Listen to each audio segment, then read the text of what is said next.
This upcoming Sunday is the first Sunday in Lent. And like all first Sundays, its gospel is the account of Jesus being in the desert for 40 days. Now we're in year B, so of course our gospel comes from Mark. And Mark's account of the 40 days in the desert is very, very short. It's only 4 lines, whereas Matthew and Luke are much longer. Now Matthew and Luke, they emphasize the connection between Jesus being in the desert for 40 days and the Israelites wandering in the desert for 40 years. But that's not a connection that Mark draws. Rather, he draws a connection with a contemporary idea. And so the idea was that the world was going to come to an end in a massive struggle between good and evil. And so in Mark's account, Jesus, he goes out into the desert, the place where evil spirits dwell, and the devil tempts him. And he struggles with the devil for 40 days.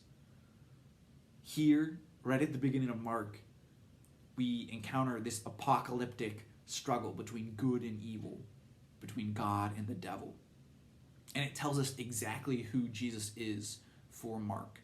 Jesus is the one who has come to destroy the works of evil and to usher in a new age.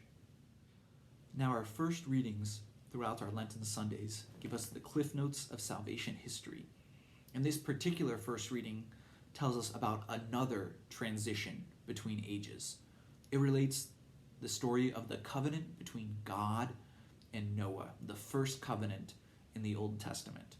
So how did this covenant come about? Well, the initial conditions of creation were perfect harmony. Harmony between God and man and all the other creatures. Everything that existed was in harmony with God.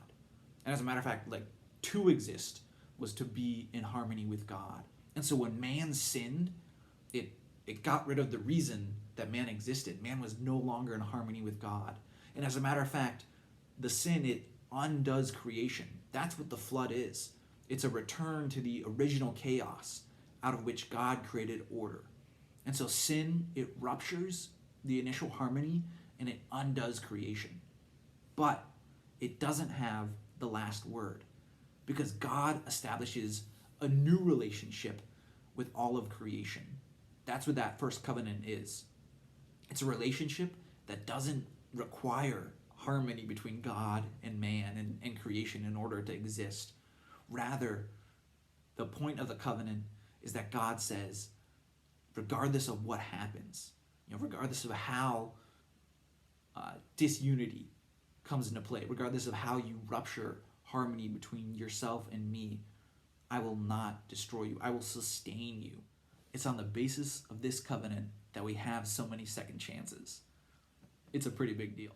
Now, our second readings in Lent are supposed to draw a connection between the first reading and the gospel. And in our second reading, St. Peter, he's writing to people who are persecuted, and he tells them, don't you know that Jesus, his suffering, his struggling with the forces of evil, it led to a victory. And do you remember how Noah and his family, they passed through the waters of the flood in order to get to the new covenant?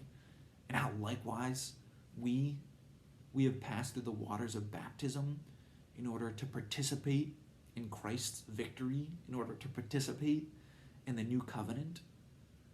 And do you know how Lent ends? It ends with us renewing our baptismal promises at the Easter Vigil or on Easter Sunday. So Lent is about us preparing to reap the rewards of the struggle that Christ waged.